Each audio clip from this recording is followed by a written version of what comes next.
falar rapidinho um detalhe. Ele perguntou se eu queria falar uma das noites, né? Eu falei, não. Porque se eu falo, tira a vez dele, né? Nós tínhamos 13 encontros marcados. O pastor Lauri, assessor de Bom Grado, falou ontem. Uma das indicações que eu fiz foi o pastor Jair Cruz.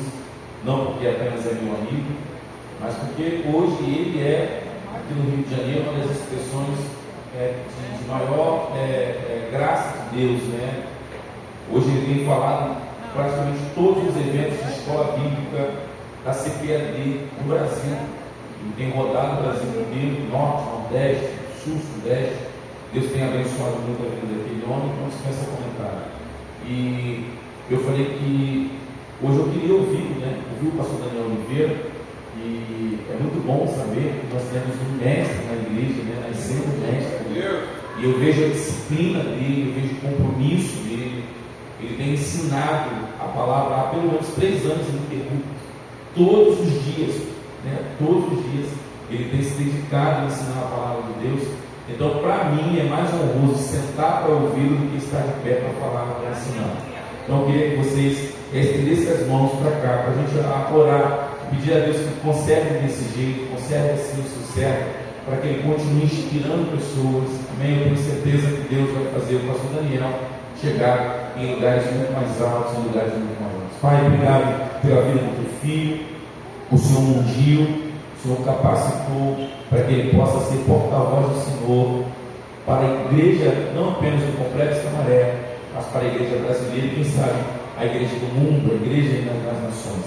E nós somos agradecidos por tê-lo na nossa casa, como pastor local desse lugar, como mestre que tem ensinado com esmero, com dedicação a tua palavra. E pedimos pela tua bondade que hoje ele seja um manancial, Senhor, a jorrar, e que nós sejamos, Senhor, alimentados, tenhamos refrigério, sejamos também confrontados, mas nós ganhemos aquilo que o Senhor tem destinado para nós como edificação nessa noite.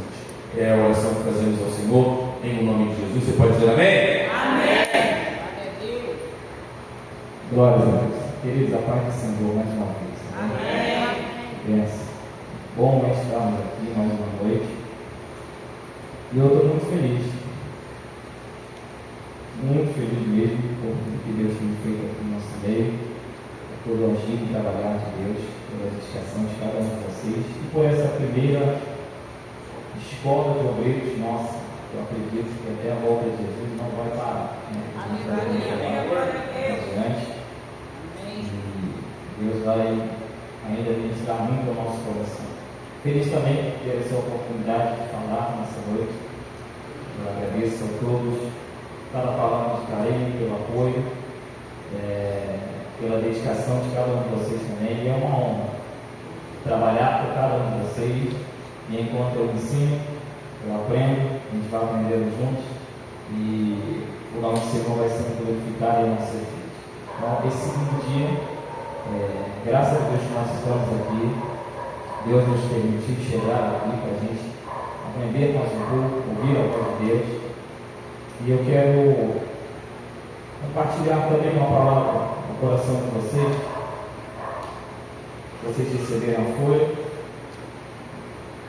A gente vai juntos aprendendo. E eu quero ler o texto inicial para vocês. Carta de Paulo aos Filipenses.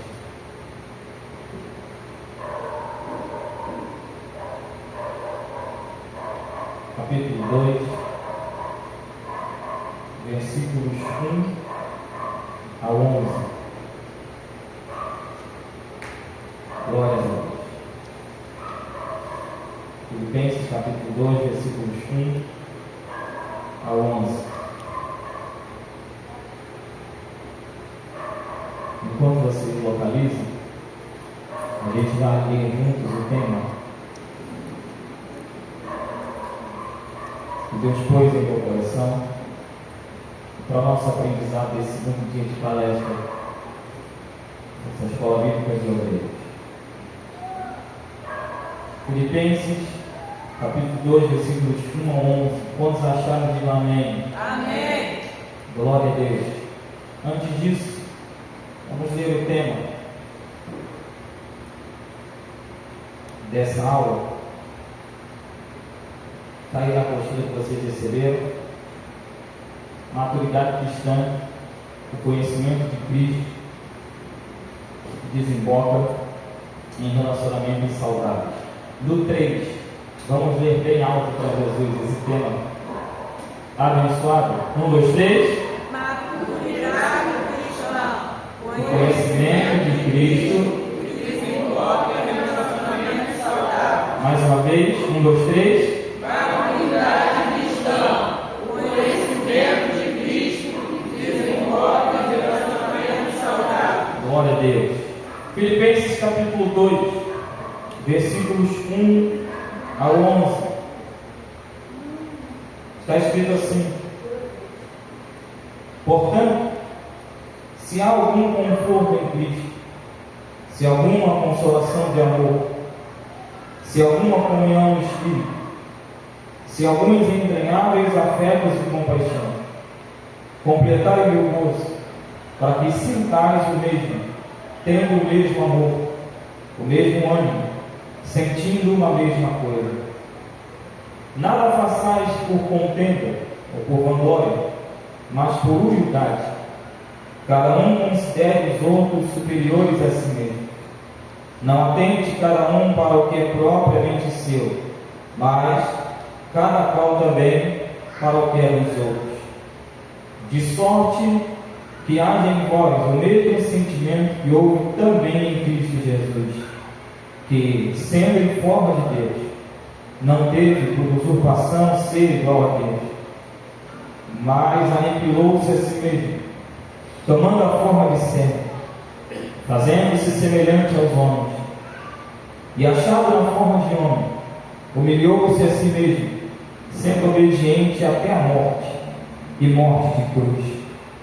Pelo que também Deus o exaltou soberanamente, e lhe deu um nome que é sobre todo o nome, para que o nome de Jesus se dobre todo o joelho dos que estão nos céus e na terra e debaixo da terra, e toda a língua confesse que Jesus Cristo é o Senhor, para a glória de Deus Pai. Você pode louvar o Senhor por essa palavra?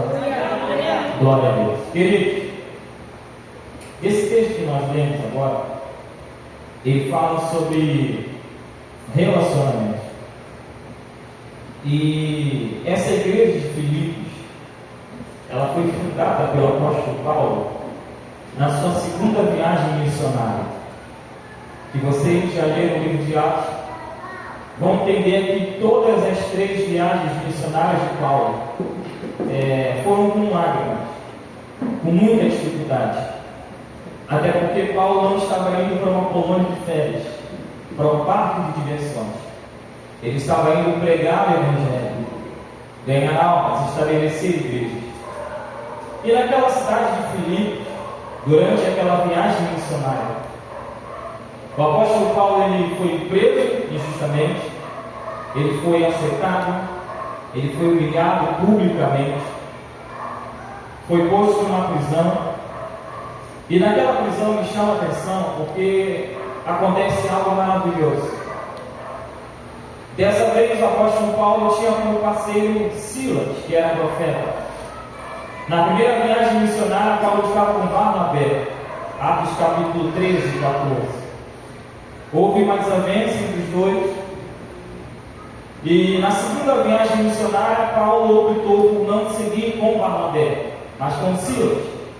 E nessa cidade de Filipos, Paulo é preso com Silas, posto nessa prisão injustamente. E é nessa hora que esse texto é muito falado. Atos capítulo 16. Perto da meia-noite, Paulo e Silas oravam e cantavam hinos a Deus, e os outros presos os escutavam. E é exatamente nessa hora que acontece um terremoto, naquele lugar. E acontece um milagre que me chama muita atenção. Na verdade, 3 milagres acontecem ali. O primeiro milagre que acontece naquela prisão é um milagre moral, porque o terremoto aconteceu ali, as portas foram abertas, nenhum dos presos saiu das celas. Um milagre moral. O segundo milagre é um milagre físico. foi um terremoto específico para aquele lugar. Deus sabe o que faz. E o terceiro milagre foi um milagre espiritual.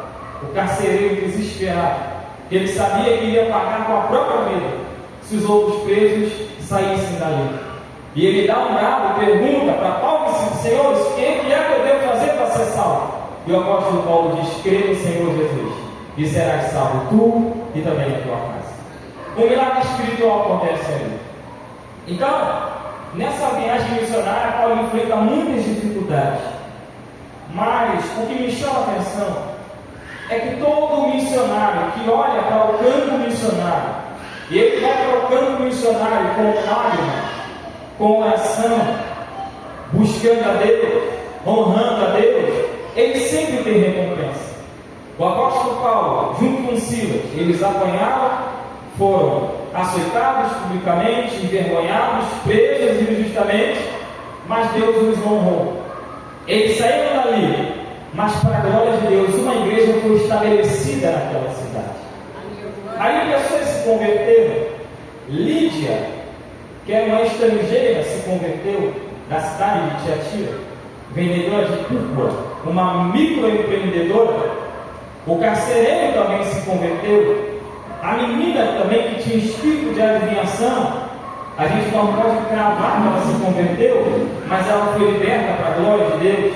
Então Paulo sofreu, sentiu na pele, mas o resultado Deus mostrou para ele.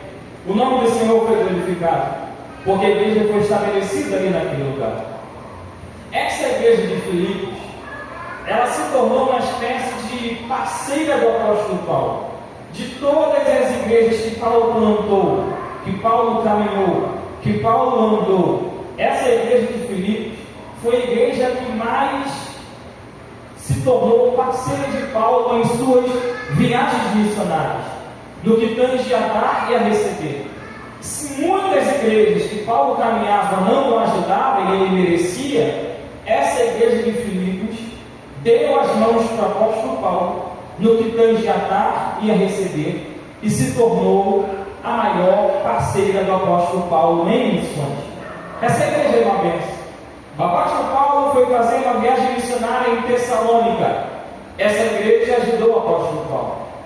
Quando Paulo escreve essa carta aos Filipenses, Paulo está preso pela primeira vez em Roma. E essa igreja de Filipos, que era a parceira dele, envia ao seu pastor, e o nome dele era Epafrodito. Ele vai até Roma, faz uma viagem bem arriscada para levar ajuda financeira para o apóstolo Paulo. Então, essa igreja deu as mãos para o apóstolo Paulo. E eles não só falavam: estou contigo, apóstolo, estamos juntos. Eles mostravam que de fato estavam juntos. Eles mostravam que de fato eram parceiros, eram amigos do apóstolo Paulo. E eles eram mesmo. E o apóstolo Paulo agradece a essa igreja.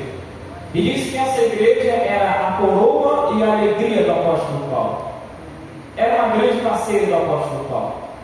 Me chama a atenção que, além de parceira, a gente precisa entender, e fica muito claro aqui, que essa igreja, portas para fora, era uma bênção. No sentido de missões, de evangelização, de ganhar almas. Está bem claro que essa igreja era uma bênção. E era mesmo. Vocês imaginam a Jesus Proverá, pastor Gabriel, pastor presidente. Imagine o pastor Gabriel dizendo: amanhã tem evangelismo, 19 horas. Essa igreja estaria junta, estaria no horário marcado para evangelizar, para fazer missões. Essa era a igreja de Filipos. Era uma igreja parceira. No que tange a dar e receber, missões, evangelização, eles eram uma bênção porta para fora. Mas essa igreja de Filipos estava enfrentando sérios problemas, portas para dentro. Eu quero que você entenda algo. Uma igreja, uma congregação não pode nem deve ser bênção pela metade. Até porque não existe isso. Tem crentes que são bênçãos porta para fora, mas são problema portas para dentro. O apóstolo Paulo diz que havia duas irmãs na igreja, líderes, obreiras, Evódia e Sinti faziam a obra juntas, mas não estavam falando o mesmo idioma. Estavam fazendo a obra juntos, no mesmo lugar, na mesma igreja, na mesma congregação, mas elas estavam batendo cabeça. Trabalhando juntas, evangelizando juntas, adorando juntas, mas não estavam se entendendo. E o que me chama a atenção é que o apóstolo Paulo, ele vai, para resolver esse problema, ele vai destacar talvez o texto mais lindo no sentido de cristologia bíblica, que é dos versículos 5 a 11, e a gente leu aqui. Me chama a atenção, e eu quero que você esteja com a Bíblia aberta no capítulo 2, versículos 5 a 11 de Filipenses.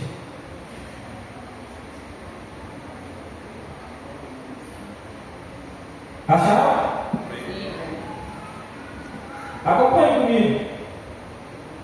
De sorte que haja em vós o mesmo sentimento que houve em Cristo Jesus, que seja em forma de Deus, não teve por usurpação ser igual a Deus, mas aniquilou-se a si mesmo, tomando a forma de servo, fazendo-se semelhante aos homens, e achado na forma de homem, humilhou-se a si mesmo, sendo obediente até a morte, e morte de cruz, pelo que também Deus exaltou soberanamente, e lhe deu um nome que é sobre todo nome, para que o nome de Jesus se dobre todo o joelho dos que estão nos céus, e na terra, e debaixo da terra, e toda língua confesse que Jesus Cristo é o Senhor, para a glória de Deus Pai.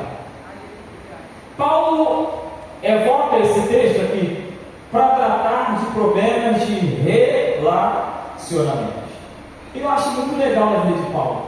O maior teólogo, sabia muito, mas ele também sabia usar a teologia de forma prática. Porque teologia não é só para resolver problemas de letra, problemas doutrinários. Teologia também nos ajuda a resolver problemas práticos. Vocês vão entender o porquê que esse texto aqui eu escolhi para falar sobre relacionamento. Porque hoje a gente acha que maturidade cristã tem a ver com o tanto que a gente conhece, e não é. A gente acha que maturidade cristã é o tamanho da nossa biblioteca, quantos livros que a gente já leu, se a gente é graduado, pós-graduado, mestrado, doutorado, e maturidade cristã não é isso. A gente precisa entender que tem muitas pessoas, não poucas, muitas, que sabem demais, são graduados, têm mestrado, têm doutorado, mas não sabem tratar o irmão que está ao lado. Tem pessoas que têm muita luz na mente, mas não sabem conviver com a pessoa que está ao lado. Isso não é maturidade cristã. É por isso que esse texto aqui nos ensina preciosas lições. E eu quero me aprofundar com vocês sobre relacionamento, para a gente entender que o nosso conhecimento de Cristo precisa desembocar em bons relacionamentos. Deus quer que você conheça as Escrituras? Ele deseja. Deus quer que você conheça as Sagradas Letras? Deseja. Mas o desejo dele é que esse conhecimento nosso se transforme, se reproduza, desemboque em bons relacionamentos. Eu preciso conhecer a Cristo, mas eu preciso também me relacionar com vocês de forma saudável, para que o nome de Cristo seja glorificado. Para isso, acompanhe comigo agora na apostila, por favor.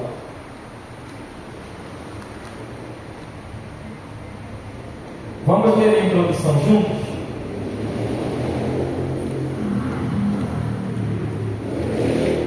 Todos estão? Vamos lá? No 3. Vamos ler juntos, bem bonito para Jesus. 1, 2, 3. É importante. Passa pelo conhecimento, mas é necessário que o conhecimento seja traduzido e desenvolve em capacidade de se relacionar de forma saudável. O conhecimento sem um bom relacionamento traz orgulho. Mas o quê? Mas o quê? Mas o amor o que faz? Glória a Deus por isso. Conhecimento por conhecimento faz com que a pessoa suba no pedestal. Mas o amor o que o amor faz? O amor edifica e o nome do Senhor é glorificado. Para ilustrar isso, eu destaquei para nós a carta aos Romanos, que é uma carta maravilhosa. E a gente vai ler juntos aí, para a gente entender o que trata cada capítulo. Vamos lá? Capítulos 1 e 2. Capítulo 3. Capítulo 4. Capítulo 5. Capítulo 6. Ele revela a novidade de vida. Capítulo 7. Ele mostra o conflito espiritual. Capítulo 8. Ele mostra a obra do Espírito Santo. Capítulo 9. Ele revela a eleição de Israel. Capítulo 10. Ele mostra a desobediência de Israel. Capítulo 11. Ele mostra o plano futuro de Deus. Preste atenção, porque a partir dos capítulos 12 ao 16, Paulo vai aplicar a sua teologia. E se você entendeu bem Romanos, eu escrevi para nós, percebe que dos capítulos 12 ao 16, podemos resumir toda essa parte em uma única palavra. Que palavra é essa? Relacionamento. Que palavra é essa? Relacionamento. Então vamos lá, número 1. Relacionamento com Deus. Uma pausa. Isso aqui é o essencial de tudo. Relacionamento com Deus. Tem gente que se relaciona com o próximo, se relaciona com tantas coisas, mas não se relaciona com Deus. O principal de tudo é você, eu, nós nos relacionarmos com quem? Deus. Relacionarmos com Deus. Número 2. Relacionamento com você mesmo. Isso aqui eu acho legal. Autoconhecimento. Tem gente que se relaciona com Deus, mas não se relaciona com si mesmo. E aí a pessoa vira um balão, fica soberba, sobe no pedestal. Querido, a gente precisa se relacionar com Deus de forma vertical, mas também a gente precisa se relacionar com a gente mesmo. Eu, Daniel, preciso me conhecer. Eu preciso olhar para dentro de mim constantemente. Eu preciso olhar para o meu coração e reconhecer que sem a graça de Deus eu sou pobre, sou miserável, que eu preciso do Senhor. O autoconhecimento é muito necessário e a gente precisa sempre se perguntar isso: será que eu me conheço? Será que eu me relaciono comigo mesmo? Esse era um grande problema na igreja de Éfeso. O pastor Gabriel falou agora há pouco. A igreja de Éfeso conseguia olhar para muitas pessoas, olhar que as outras pessoas eram hereges, falsos mestres, mas Jesus Cristo, que é o dono da igreja, chamou a atenção da igreja. Que eles não estavam conseguindo olhar para dentro deles mesmos. Porque se eles olhassem para dentro deles mesmos, eles iriam perceber que estava faltando o amor por Deus dentro do coração deles. A gente precisa todo dia deles. Quando acordar, olha para dentro de você. Vá para dentro do espiritual. Se olhe. E esse é um dos grandes problemas da nossa geração. Falando de crente. A gente gosta muito de olhar para a vida dos outros. E quem olha para a vida dos outros não consegue olhar para si mesmo. Quando a gente passa a olhar para dentro de nós, a gente não vai ter tempo de ficar olhando para a vida dos outros e a gente vai se autoconhecer. Vamos lá? Número 3. Relacionamento com o Senhor. Glória a Deus. Será que a gente tem se relacionado bem com os nossos irmãos? Não adianta se relacionar bem com Deus, consigo mesmo, e não saber se relacionar com o seu irmão. Isso é maravilhoso. Paulo está aplicando a teologia, falando sobre relacionamentos aqui na carta aos Romanos. E ele está nos ensinando que a gente precisa aprender a se relacionar com o nosso irmão. Isso é legal. É justamente esse o assunto ápice que eu quero falar aqui. Relacionamento. Relacionamento. Relacionamento. Número 4. Relacionamento com seus inimigos. Será que a gente tem inimigos? O que faz com o inimigo? Porque quando pensa em inimigo, a gente vai logo pensar que tem que aniquilar, né? Você tem que morrer. Não adianta orar para a pessoa morrer. Não foi isso que Jesus ensinou. O que Jesus ensinou sobre os inimigos? O que a gente tem que fazer? Orar por eles. E eu deixo essa pergunta para nós. Será que nós temos orado pelos nossos inimigos? Por aqueles que estão nos perseguindo? Relacionamento com os nossos inimigos. A gente precisa orar por todas essas pessoas. Continuando. Número 5. Relacionamento com as. A gente deve para as autoridades honra e tributos. A gente precisa também saber se relacionar com as nossas autoridades. E número 6. Relacionamento com quem quer ser com você. Presta atenção aqui, querido. Isso aqui é sensacional. Isso aqui é um grande problema na vida de muitos. Não saber lidar com quem pensa diferente dele e com quem pensa diferente dela. É ser irmão, mas pensa diferente de você. Mas continua sendo seu irmão em Cristo. Só pensa diferente de você. Quando Paulo trata dessa carta aos Romanos, nesse ponto de pensar diferente, Paulo fala de crentes fortes e crentes fracos. Os crentes fortes desprezavam os crentes fracos e os crentes fracos julgavam os crentes fortes. O que estava acontecendo? Problema de relacionamento na igreja de Roma. Isso aqui ainda hoje pode acontecer em nosso meio. E acontece demais dentro de uma congregação. Divergência de pensamentos. E muitas vezes nós não sabemos lidar com o problema. Achamos que a pessoa é inimiga nossa. Não, tem que ficar para lá. Pensa diferente de mim, não é. E Paulo está ensinando. A gente precisa saber se relacionar com quem pensa diferente da gente. Seja sincero. Você que está me ouvindo. Você já lidou com essa situação? De alguém que pensa diferente de você? Se a gente não tomar cuidado, isso vira um grande problema na igreja. E a gente precisa ter sabedoria e maturidade cristã para saber resolver esse problema. Glória a Deus. Continuando. Se você virar a minha folha,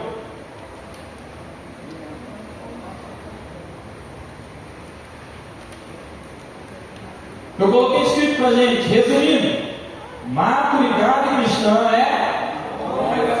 Mais uma vez, maturidade cristã é. Que maravilha! Agora, queridos, ponto 1 que eu quero destacar para nós, para a gente entrar nesse texto aqui, depois dessa breve introdução. Eu quero que você acompanhe comigo. Vamos ler todos juntos? Ponto 1, 1, 2, 3. Agora vejamos as coisas que estavam acontecendo na igreja de Filipos. Capítulo 2, versículo 3. Paulo diz: nada façais.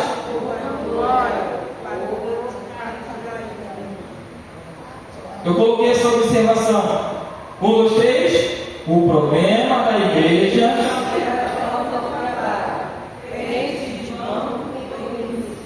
O problema é que a motivação.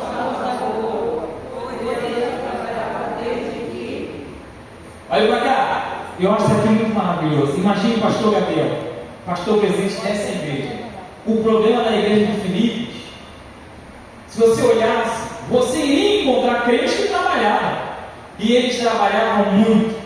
Essa igreja era semelhante a uma colmeia. Eles trabalhavam demais. O problema não era a falta de trabalho, nem crentes honestos, nem crentes de banco. Lá tinha crente para trabalhar. O problema é que os crentes trabalhavam, mas a motivação do coração estava errada.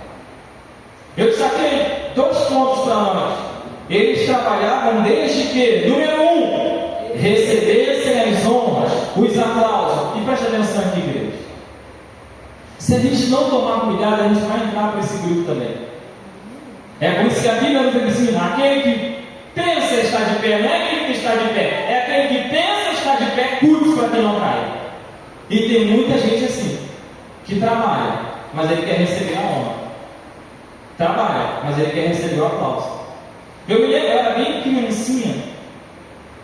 Eu ia para uma igreja com meus pais, eu me lembro até hoje, isso foi, nunca mais sair da minha memória.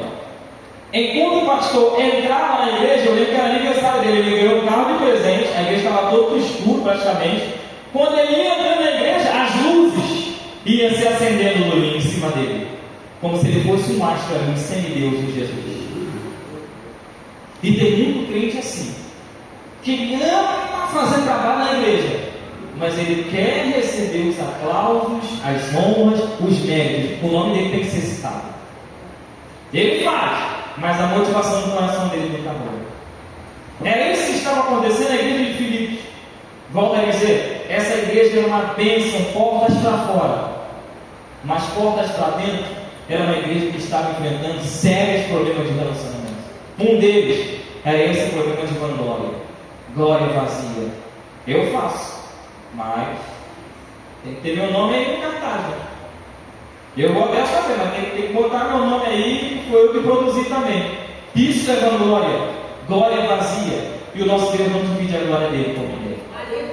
A gente precisa aprender a não cometer esse erro aqui. Se eles faziam lá, a gente não tem que fazer. Que Deus nos livre disso.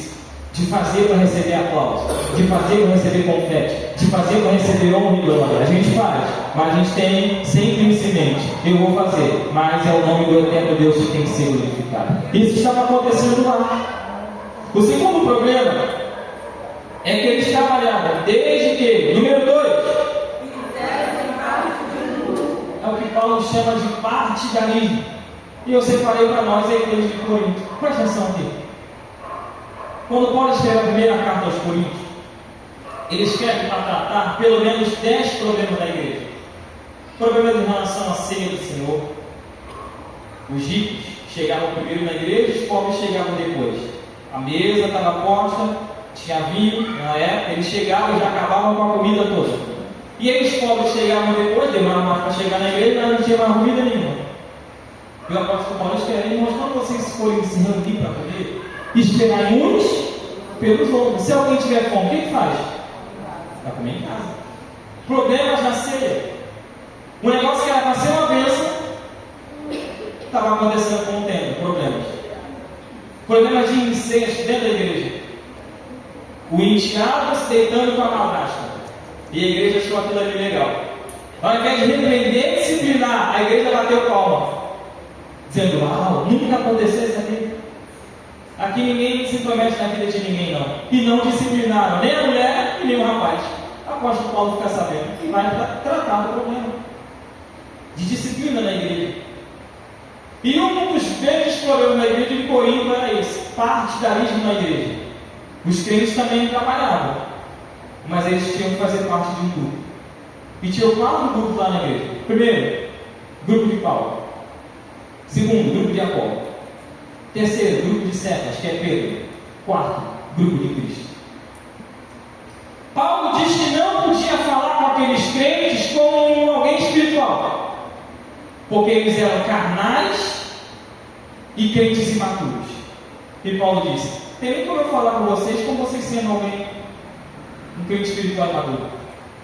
Problemas dentro da igreja. E eu dizia: não, eu sou de Paulo. Não, eu sou de Apolo. Não, eu sou de Cefas. E o outro dizia: eu sou de Cristo. E a igreja é dividida. Eu não quero nem pensar Jesus proverá assim. Não sou o pastor Gabriel. Não sou o pastor Daniel. Não sou o pastor Miguel. Não sou o Tiago Maranhas. Que o Senhor nos guarde disso. Jesus disse que o reino dividido não subsistirá. E toda igreja que tem grupo, que tem partido, não vai para frente. Que um puxa para outro, puxa para cá. E isso estava acontecendo aqui. E o apóstolo Paulo trata desse problema. Para resolver esse problema, ele começa a fazer perguntas retóricas. para aquela igreja. Quem é Paulo? Quem é Apolo? Servos por meio dos quais vocês creram e receberam a mensagem do Evangelho. Um plantou, o outro regou. Mas foi Deus quem deu o crescimento? Foi Deus. Paulo trata nesse problema mostrando para nós. Imagine eu, pastor Gabriel. E eu dizer assim, pastor, eu vou plantar, o senhor vai regar. Legal. E se Deus não der o crescimento? Não acontece nada. Imagina o pastor Gabriel lá lutando para plantar. E eu lá lutando para regar. Se o eterno Deus não dá o crescimento, a obra de Deus não cresce, não vai para frente. Aleluia. E Paulo está tratando desse problema. Na igreja de Corinto, grupos dentro da igreja. E a gente aprende, partido dentro da igreja é sinal de imaturidade e também de carnalidade. E o apóstolo Paulo está tratando desse problema aqui, nesse ponto 1 e nesse ponto 2. Vanglória e também partidarismo. O ponto 2 que eu destaquei para nós, as duas únicas filosofias de vida. Número 1. Para mim, viver é Cristo, é lucro. Vamos ler a parte de baixo. Essa primeira filosofia. É onde Jesus é o autor que mora na nossa vida. Presta atenção aqui, queridos. Só existem dois tipos de filosofias de vida. E o primeiro é esse. Para mim, viver é Cristo e o morrer é lucro. Eu acredito que todos nós andamos nesse estilo de vida aqui. Que estilo de vida é esse? É tudo que a gente fizer, o nosso propósito é glorificar a Cristo. Isso é maravilhoso. Eu vivo para Cristo, eu como para Cristo, eu ando para Cristo, eu adoro para Cristo, eu prego para Cristo, eu canto para Cristo. Tudo que eu faço, o motivo do meu coração é exaltar a quem? A Cristo. Essa é a primeira filosofia de vida. Só que a segunda filosofia de vida qual é? Número 2. Vamos lá. Todos buscam o que é e não o que é de. E eu coloquei embaixo. Se existem pessoas que o motor da vida é exaltar a Cristo, existem também pessoas que o motor da vida é exaltar a si. Essas pessoas só buscam as coisas e só querem as coisas para. Presta atenção aqui. Aproveitar que a escola de obreiros. Glória a Deus. A gente precisa ter muito cuidado com o tipo de evangelho que nós estamos apresentando para as pessoas. Eu estava aqui no discipulado, quinta-feira, falando sobre o Complexo da Maré. Se não me engano, são 150 mil moradores? Mais ou menos. 150 mil. A pergunta que eu fiz foi essa, para a classe. Será que todos os moradores do Complexo da Maré já ouviram o Evangelho? A maioria levantou a mão e disse, sim, eu acredito que todos já ouviram. E eu disse, vou perguntar de novo. Será que todos já ouviram o Evangelho? Porque uma coisa é eles ouviram falar de Jesus. Outra coisa é eles ouvirem falar do Evangelho. E é muito perigoso nós apresentarmos um outro Evangelho para eles. O Evangelho que os faz ir ao templo e buscar Jesus para buscar milagres.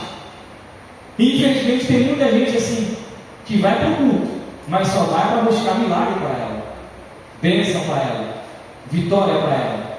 Isso é muito perigoso. Isso não é Evangelho, queridos. Se o primeiro estilo de filosofia de vida é exaltar a Cristo, fazer tudo para Cristo, o segundo é buscar coisas para nós mesmos. Isso é muito perigoso. Paulo nos apresenta esses dois estilos de filosofias de vida. Primeiro, exaltar a Cristo, agradar a Cristo, glorificar a Cristo. E o segundo, buscar coisas para nós mesmos. Que o Senhor nos guarde disso.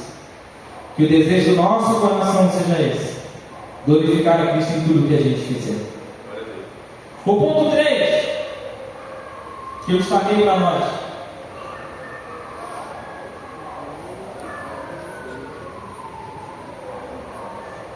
Vamos lá? 1, 2, 3.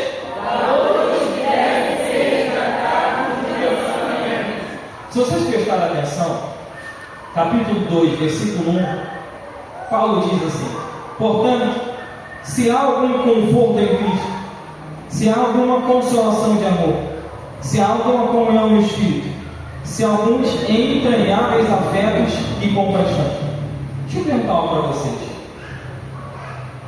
Se a gente tirar essas palavras que estão aí, exaltação, consolação, comunhão, afetos e misericórdia, se a gente tirar essas palavras dos relacionamentos, o que sobra?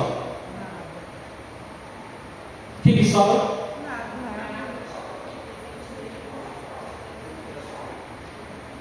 Eu coloquei a resposta aí embaixo. Sobra mágoas, ressentimentos, frustrações e etc.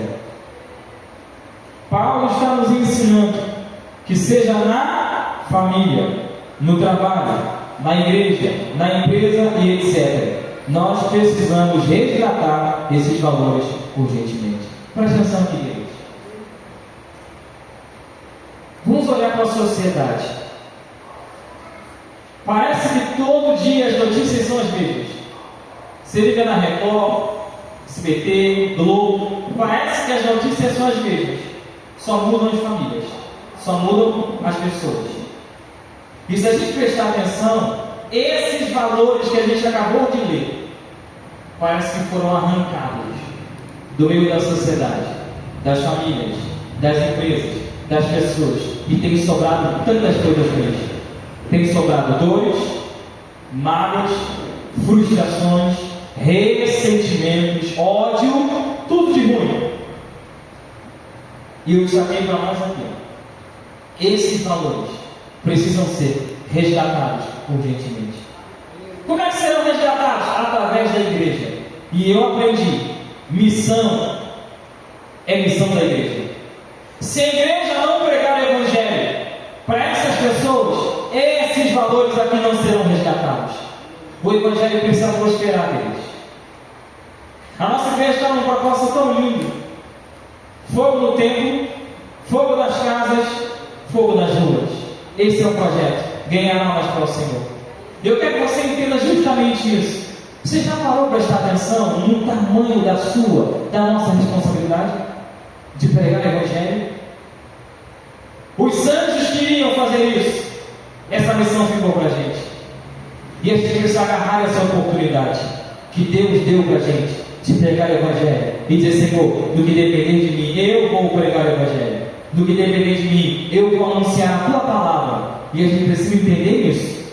Se a igreja se levantar e pregar o evangelho a toda a criatura, se a gente passar pelo complexo da maré, nas casas, nas ruas, nos becos, nas vielas, o evangelho vai prosperar. Essas pessoas serão alcançadas e esses valores aqui serão resgatados novamente para as casas, para os lares. Vai voltar exortação, consolação, comunhão, afetos e misericórdia. As famílias não terão mais contendas, pais não vão brigar mais com filhos não vão sair mais de casa, porque quando o evangelho prospera, o evangelho leva a mudança de vida, transformação de vida, e o nome do Senhor é glorificado. Paulo está nos ensinando que esses valores precisam ser resgatados urgentemente.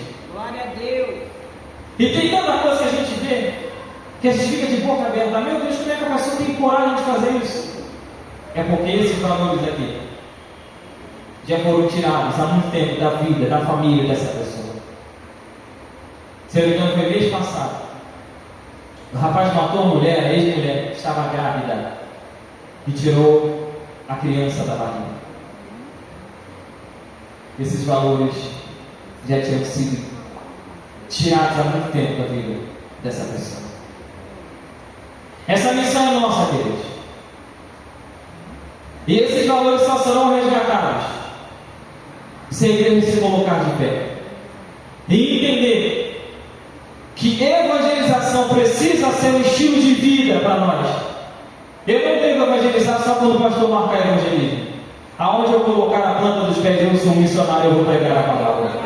Aonde eu estiver, eu prego o evangelho. Eu estou no trabalho, eu sou um missionário. Eu estou dentro de casa, eu sou um missionário. Eu estou no Uber, eu sou um missionário. Eu estou no ônibus, eu sou um missionário. Eu estou na rua, eu sou um missionário. Na fila do mercado, eu sou missionário. Aonde eu estiver, eu posso pregar o Evangelho. E eu posso entender que esses valores podem voltar para a vida da pessoa que está ouvindo o Evangelho através da minha boca. A gente precisa disso. Entender essa nossa responsabilidade. Valores que devem ser resgatados nos relacionamentos. Enquanto nós estamos aqui nessa escola de obreiros, tem tantos lares que estão em confusão. Tem tantos casais que estão casados no papel, mas estão separados dentro de casa, sem se comunicar. Filhos que estão separados dos pais. Os filhos ficam no quarto. Os pais ficam no outro quarto. Morreu o diálogo. O ódio tomou conta. Ressentimento tomou conta. Esses valores precisam ser resgatados. A gente precisa entender a nossa missão. E a gente precisa entender que Paulo evoca esse texto maravilhoso para tratar de relacionamentos. E aqui que era o ponto central que eu queria entrar nessa palestra. Ponto 4. Vamos lá? O sentimento que houve em Cristo Jesus, o exemplo que queda todos os movimentos. Dá para ficar melhor. 1, 2, 3. O sentimento que houve em Cristo Jesus, o exemplo que queda todos os movimentos. Muito bem. Olha o que diz o versículo 5 do capítulo 2. De sorte que haja em vós o mesmo sentimento que houve também em Cristo Jesus. Preste atenção aqui, ó. Quem sabe, enquanto você está me ouvindo aí, falar dessa palestra sobre relacionamento, falar sobre saber se relacionar com gente chata. Quem é que lida com gente chata? Levanta a mão. Quem sabe você está aí me perguntando, mas está muito complicado lidar com essa pessoa. Não dá não. Complicado demais. A pessoa é muito chata. Não dá para ficar do lado. E tem crente, irmãos. Aqui não, mas nesse programa não, mas em outros lugares tem, que eu já ouvi. Tem crentes e irmãos que não se dão. Que quando chega, vem o irmão está sentado ali, do lado dele, eu sento, vou sentar para lá. Vai lá para o outro lado. Tem gente que já me falou isso. Fulano está ali, não dá para sentar ali. Só tem aquele lugar, vou ficar em pé, matar dele no centro. É isso que a gente precisa entender. Paulo traz esse versículo maravilhoso para tratar desse problema. Como é que a gente lidar com uma situação dessa? A igreja de Filipos estava assim. Bênção portas para fora, mas enfrentando esses problemas, portas para dentro. Os crentes estavam batendo cabeça. Imagine Evódia e Sinti, duas líderes na igreja, mas estavam brigadas. Duas líderes na igreja tinham que ser exemplo e dar exemplo, mas estavam brigadas. Não estavam falando a mesma língua. Como é que você lidar com um negócio desse? Qual é o exemplo que nós pastores, nós obreiros, vamos dar para a membresia? A membresia vai olhar para nós e olha, duas líderes brigadas? Não dá para entender. Elas são líderes, lideram departamento, são tão brigadas. Evódia e Sinti estavam brigadas dentro da igreja. Queridos, não tem como a gente, como líder, cobrar uma coisa dos liderados se a gente não faz. E se a gente não é. E o apóstolo Paulo trata desse problema. Ele entra com a teologia e ele diz: tende em vós o mesmo sentimento que houve também em Cristo Jesus. Olha para cá. Quer resolver problema de relacionamento? Sim ou não? Tende em vós o mesmo sentimento que houve em Cristo Jesus. Que sentimento é esse? O que a gente pode aprender? Agora a gente vai entrar nesses pontos maravilhosos. O que a gente pode aprender com Jesus nesse versículo 5 para que a gente consiga se relacionar de forma correta com as pessoas? Número 1, assim como Cristo, aprenda a abrir mão de seus direitos para se relacionar corretamente e saudavelmente. Olha o que diz o versículo 6: que, sendo em forma de Deus, não teve por usurpação ser igual a... Eu acho isso aqui maravilhoso, Neemias, meu amigo. Mesmo Jesus sendo Deus, ele não teve por usurpação ser igual a Deus. Vocês sabem quem é usurpação, queridos? Tem aquela novela do SBT? A Usurpadora? Não tem como não lembrar. Usurpar é você querer se ocupar de uma coisa que você não tem direito. É você querer estar ali, mas você não tem direito de estar ali. E Paulo está nos ensinando, mesmo Jesus sendo Deus, não teve por usurpação ser igual a Deus. Isso aqui é maravilhoso. Responde para mim, se Cristo reivindicasse todos os direitos legítimos que ele tinha de Deus, ele estaria errando? Ele estaria pegando? Não. Jesus abriu mão de seus direitos legítimos para se colocar em nosso lugar. Ele vem abrindo mão dos seus direitos até se tornar um embrião, um feto. Nasceu de uma virgem, envolto em panos, nasceu na escrivaria. Mesmo sendo Deus, abriu mão de seus direitos legítimos para se fazer carne em nosso lugar. A pergunta que eu faço é essa: será que para se dar bem com alguém, ou para se relacionar de forma saudável, você, eu, nós, temos abrido mão dos nossos direitos? Mesmo que sejam legítimos, será que nós estamos abrindo mão dos nossos direitos? Não, mas não tem como ligar a cara daquele fulano, daquela fulana. Tende em vós o mesmo sentimento que houve em Cristo Jesus. Aprenda a abrir mão dos seus direitos. O grande problema é que às vezes o nosso eu não deixa. Não, abrir mão do direito para me dar bem com o fulano não merece, não. Ninguém merece, hoje. O grande problema é que a gente às vezes se coloca com o nariz em pé. Melhor do que a pessoa. Melhor que o Joãozinho, melhor que a Maria. Eu abri mão do meu direito e é ruim que eu vou abrir mão do meu direito. A Bíblia está nos ensinando: tende em vós o mesmo sentimento que houve em Cristo Jesus. Mesmo sendo Deus, abriu mão dos seus direitos legítimos para se fazer carne em nosso lugar, envolto em panos, nasceu de uma virgem. Nem lugar para ser colocado ele tinha, mas ele abriu mão dos seus direitos. Diga comigo: tende em vós o mesmo sentimento que houve em Cristo Jesus. Você pode olhar para a pessoa mais linda que está ao seu lado, pergunta para ela: será que você é corajoso a ponto de abrir mão dos seus direitos para se relacionar de forma saudável? Meu Deus.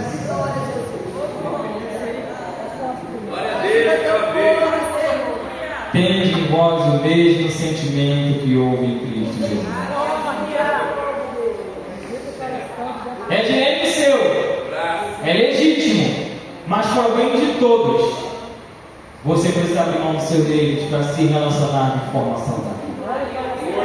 Porque o centro não é você, o centro de tudo não sou eu, o centro de tudo é Cristo. E se for para o bem de todos, eu vou abrir mão dos meus direitos para que Cristo seja glorificado nessa situação. Ponto 2. Assim como Cristo aprenda a se esvaziar. Olha o que diz o versículo 7. Mas aniquilou-se a si mesmo, tomando a forma de servo, fazendo-se semelhante aos homens. Aniquilou-se ou esvaziou-se a si mesmo. Eu gosto dos detalhes da Bíblia. Por quê, pastor? Não está escrito que esvaziaram Cristo.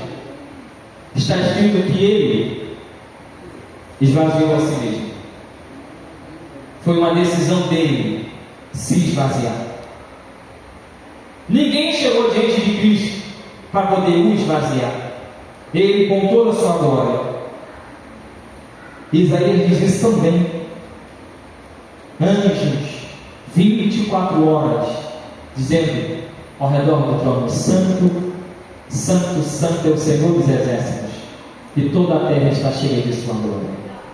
Cristo, com toda a sua majestade, se esvaziou, a tal ponto de se tornar um embrião. Olha o que Cristo fez por nós. A minha pergunta é essa: será que para o bem do relacionamento você tem coragem de estar disposto a se esvaziar? O nosso problema é que às vezes a gente acha que é um balão, manda de peito estufado. A gente acha que é o último biscoito do pacote. Somos nada, gente. Mas é pro bem do relacionamento. Essa pessoa não merece. E a gente não consegue se esvaziar.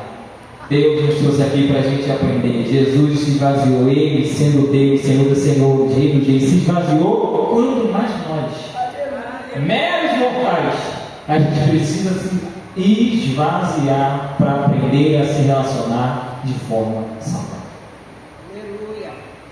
Você se esvaziou para o bem do relacionamento? Já tomou essa atitude? Será que você escolheu? Eu, a partir de hoje, escolho me esvaziar para que eu me relacione bem com essa pessoa. Isso é uma decisão que só a gente pode tomar. Não é Deus que vai te esvaziar. Você que precisa se aprender a se esvaziar. Seja dentro da tua casa, do teu ambiente de trabalho. E às vezes tem muita gente chata no nosso trabalho, gente. Muita gente chata. É um patrão chato, é um amigo de trabalho chato. A Bíblia está nos ensinando que a gente precisa aprender a se esvaziar para se relacionar de forma saudável. Isso é tão maravilhoso. Primeiro, assim como Cristo, aprenda a abrir mão dos seus direitos legítimos. Segundo, assim como Cristo, aprenda a se esvaziar.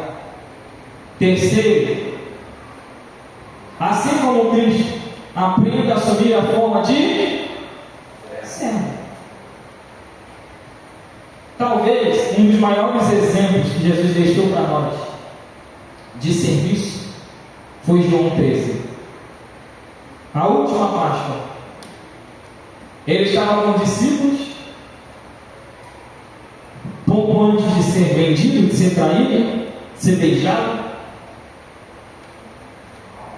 E dentro do cenáculo, ninguém dos discípulos se colocou de pé para poder lavar os pés uns dos outros, que era o trabalho que um escravo fazia. Jesus nota aquilo, todos já tinham se assentado à mesa. Jesus se levanta, pega uma bacia, uma toalha, se cinge e começa a lavar os pés dos discípulos. E o que nós aprendemos aqui, eu acredito que você também já saiba disso.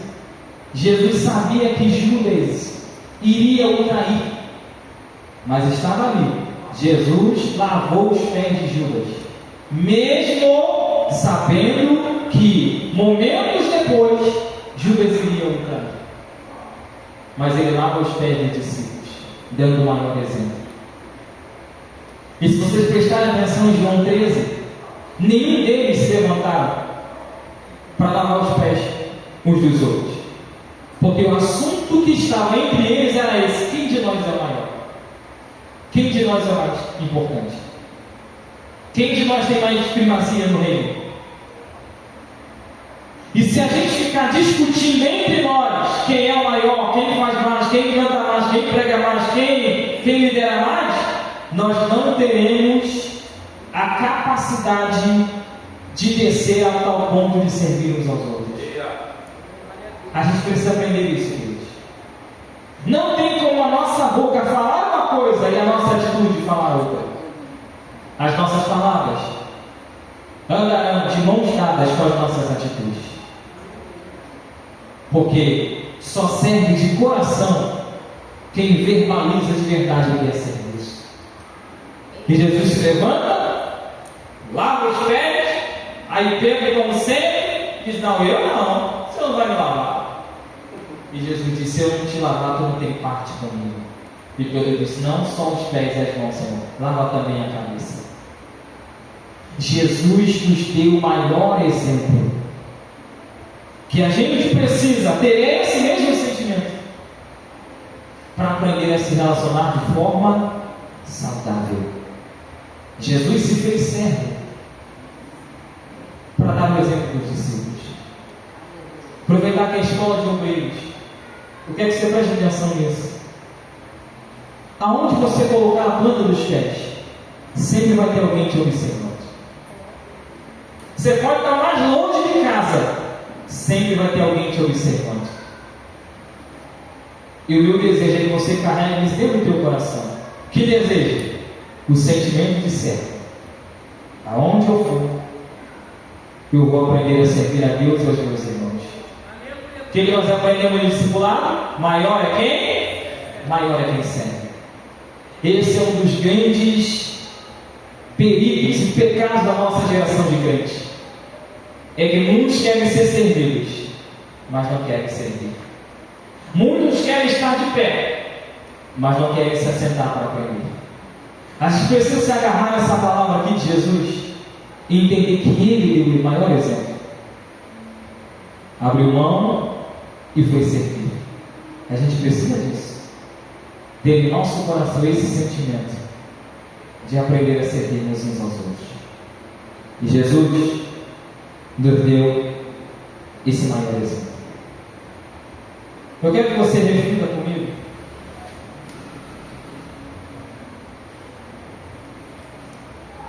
nesse finalzinho.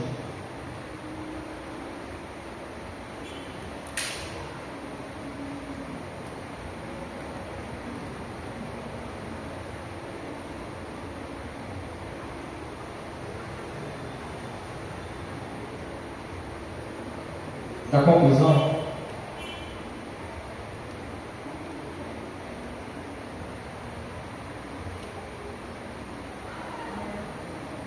Acompanhe comigo essa leitura da conclusão. O que me impressiona é que esse texto não nos permite ter base para dizer. O que está escrito aí? É impossível relacionar com tal pessoa. Mas o quê? É impossível igual a tal pessoa ou viver com tal pessoa. Paulo está nos mostrando que é possível curar relacionamentos quando você entende o que é.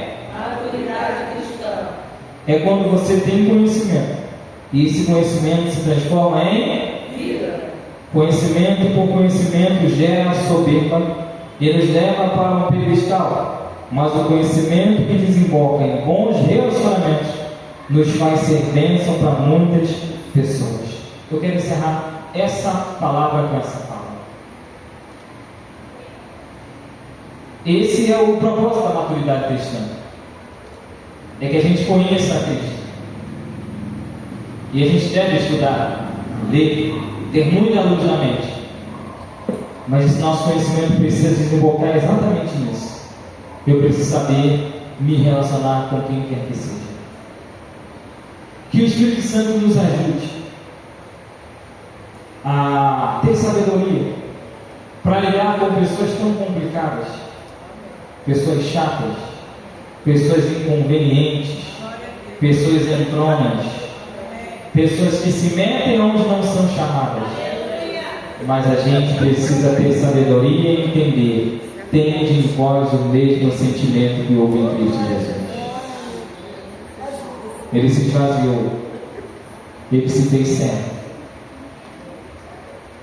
ele desceu nas profundezas para nos ensinar esse princípio maravilhoso, essas lições maravilhosas.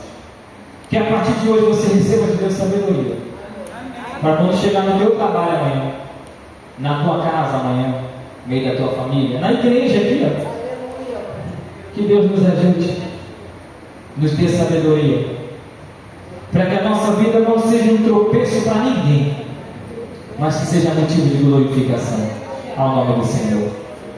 Que a nossa vida não seja escândalo para ninguém. Que quando a gente for se relacionar com alguém, que a gente não seja áspero. Ah, pastor, nós somos de sal, eu sou salmoso, nada disso. Que a gente tenha a sabedoria de Deus.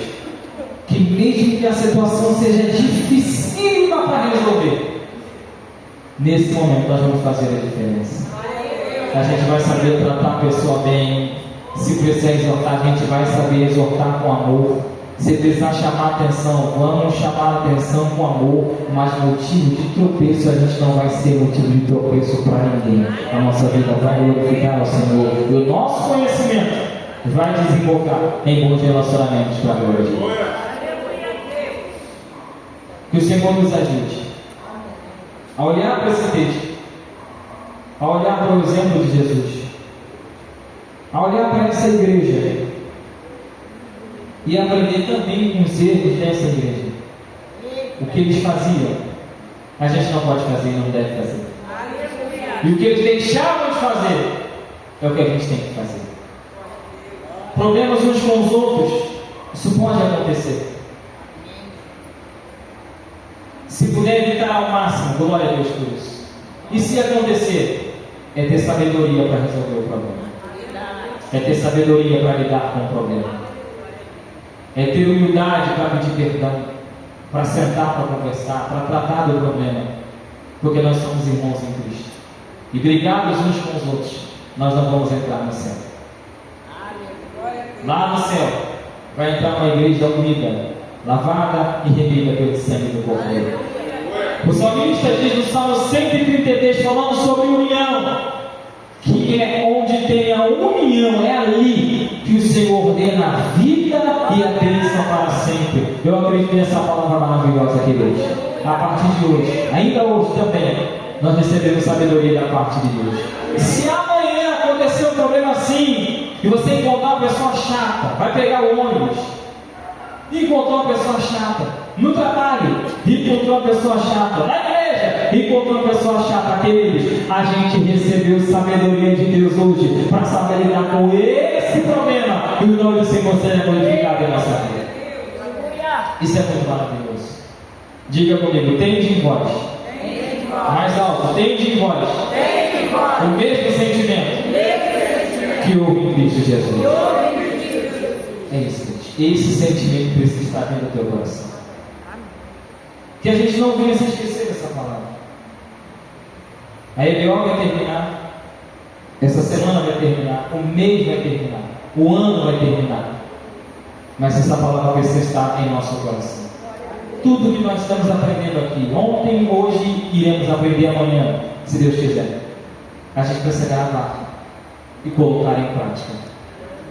O nosso conhecimento de Cristo precisa desembocar em bons relacionamentos. Vocês sabiam que às vezes numa atitude nossa em se relacionar com a pessoa, sem dizer palavra alguma, a gente pode ganhar aquela pessoa para Jesus? Às vezes a pessoa sai de casa usada pelo inimigo, dizendo assim: hoje eu vou tirar alguém do céu, e esse alguém é você. Aí a pessoa te encontra, achando que vai tirar a tua paz, mas não vai, porque você ouviu a palavra de Deus hoje, amém? Aí a pessoa te encontra, para você receber luz da mente nessa noite, para lidar com esse problema. Quem sabe amanhã, sexta-feira, um dia tão maravilhoso, você vai encontrar alguém enviado lá do serviço do quinto dos infernos, de outro lugar, mas vai tentar tirar a tua paz, queridos. Deus está nos dando sabedoria aqui nessa noite, para a gente saber lidar com esses problemas. Você pode olhar para o cliente mais lindo que está do seu lado, diga para ele: Deus hoje está te dando graça e sabedoria para você lidar com gente chata. E o nome do Senhor seja glorificado na sua vida. Eu posso ouvir um glória, eu bem alto aqui nessa noite. Glória a Deus. Ainda que tenha que abrir mão dos seus direitos, ainda que tenha que se esvaziar, ainda que tenha que ser sério, ainda que tenha que lavar os pés dessa pessoa, você precisa decidir. Mas é Judas, é Pedro, não vale nada. Você precisa decidir lavar os pés dessa pessoa. E a gente também merece. Amém, queridos? Amém. Eu acredito que você tem que lidar com Judas também, né? Você sabe que a pessoa está ali querendo te prejudicar. Nós vemos aqui, Jesus também sabia. Ele decidiu lavar os pés de Judas também. Ele não poderia lá na mesa lavar os pés de Pedro, de Tomé, de Mateus, Gustavo, João, chegar em Judas, não. Você vai me peraí, vou lavar teus pés. Não, ele lavou os pés de Judas, sabendo que Judas iria o trair. Lavou os pés daquele homem. Você está disposto a lavar os pés dessa pessoa? Que quer te prejudicar? Que enche o teu saco, que quer tirar a tua paz? Você precisa decidir no teu coração lavar os pés dessa pessoa. Provérbios está escrito. Grava isso aqui, ó. Pega essa chave para a sua vida, como diz o pastor Gabriel. Dê um presente. Agora ninguém dá glória, né? Dê um presente para a pessoa que está enchendo o teu saco.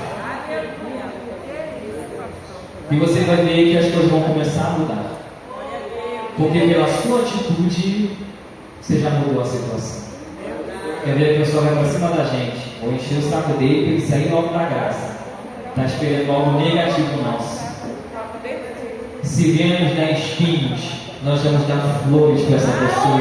Vamos dar evangelho para essa pessoa. Vamos dar Jesus para essa pessoa. E se preciso for, nós vamos lavar também os pés dessa pessoa para ela entender que nós somos diferentes para a glória de Deus. Isso é maravilhoso. Saia daqui tomando atitudes diferentes hoje.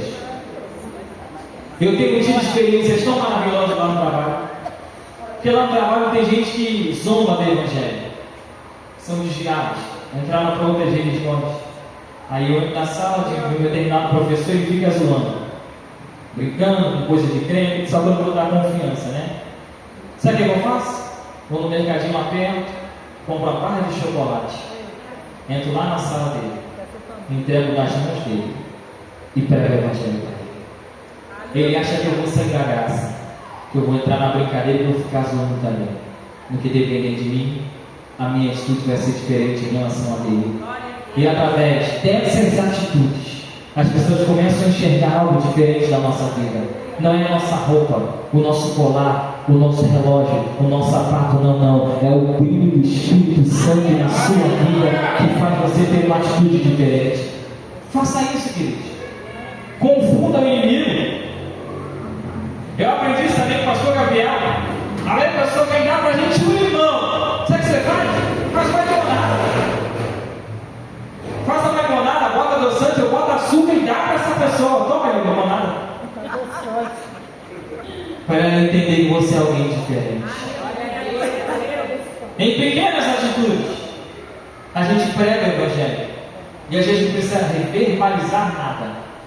Com as nossas pequenas atitudes, nós conseguimos apresentar Cristo e o Evangelho para as pessoas e elas notam que a gente é diferente. Aleluia. Que o Senhor fale mais ao nosso coração. Que o Senhor nos ajude a entender que a gente precisa todos os dias carregar o mesmo sentimento que houve em Cristo Jesus. Você pode se colocar de pé? Aleluia.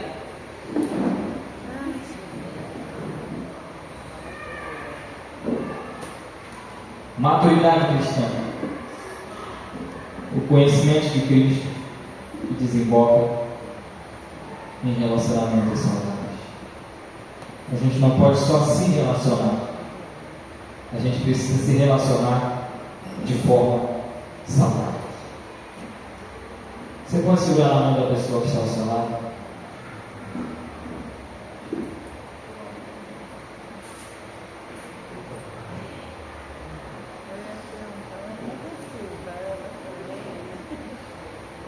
Pergunta para essa pessoa comigo: você entendeu a voz de Deus? Apoio, pergunta: você entendeu a voz de Deus? Pergunta para ela: está disposta a se esvaziar? Está disposta a abrir mão de seus direitos? Está disposto e disposta a lavar os pés de seu Judas? Está disposto, meu amigo? Então, tá bom, Deus te ouviu. Que o Senhor nos ajude e nos dê graça para isso. Está disposto, pastor? Tem escolha. Tem crente que não desce, né? Não tem escolha. Morto não tem escolha. Morreu, morreu. Queridos, Eu tenho em meu coração que hoje que ainda essa semana nós teremos experiências assim. E nós somos testados naquilo que nós falamos e naquilo que nós ouvimos. A minha oração é essa, e o meu desejo: passe no teste. Que nós não sejamos reprovados. A minha oração é que a gente passe nesse teste. Quando a gente for colocado diante dessas situações com gente chata, inconveniente, que enche o saco, que a gente venha passar no teste, tendo o mesmo sentimento que eu também em Cristo Jesus.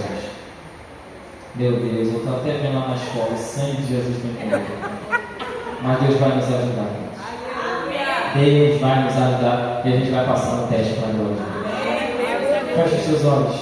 Pai, nós te agradecemos nessa noite. Obrigado por tua bondade, de ouvir mais uma vez a tua voz, de receber instruções, direcionamentos e também encorajamento nessa noite. Obrigado por tua palavra que é fiel, que é única, que é infalível, que é suficiente. E a nossa oração é que o Senhor nos ajude. Quando nós formos colocados em teste, em prova, que o Senhor nos ajude a passar nesse teste. Que a nossa vida te glorifique. Que a nossa vida glorifique o teu nome, por mais complicado que seja um relacionamento. Que o Senhor nos ajude a ser bênção e resposta para a vida de muitas pessoas. Seja na nossa família, seja no trabalho, seja na igreja, nos negócios, nas amizades, relacionamentos. Que o Senhor nos ajude, a Deus, a relacionar de forma saudável. Que o Senhor nos dê sabedoria, mais sabedoria nessa noite, para a gente tomar atitudes diferentes. Que nós não venhamos prejudicar ninguém. Pelo contrário, que nós venhamos abençoar essas pessoas, mesmo que elas estejam com o propósito de nos atrapalhar. Que o Senhor nos use para ser bênção e resposta para a vida dessas pessoas. Eu oro para que o Senhor nos dê autoridade nessa noite, para também repreender todos aqueles que, usados pelo inimigo, que estiverem diante de nós, tentando nos atrapalhar, tentando nos tirar da graça. Que o poder do Senhor, que a autoridade do Senhor esteja na nossa boca, e que o nome de Jesus repreenda todo o mal, e que através da nossa vida o Evangelho seja pregado e essas pessoas sejam alcançadas, mesmo que elas foram enviadas para fazer o mal. Nós acreditamos que elas irão receber o Evangelho no coração e receberão salvação, libertação, transformação, e o teu nome será glorificado mais uma vez, Senhor. Nós oramos por isso, para que o Senhor abra os nossos olhos espirituais, para a gente compreender ainda mais a tua palavra. Traga luz para a nossa mente, traga fogo para o nosso coração, e que isso se transforme e desemboque em bons relacionamentos. Essa é a nossa oração, em nome de Jesus. Amém. E graças a Deus. Se você puder, queridos, aplauda o Senhor muito forte. Glorifica o Senhor por essa palavra.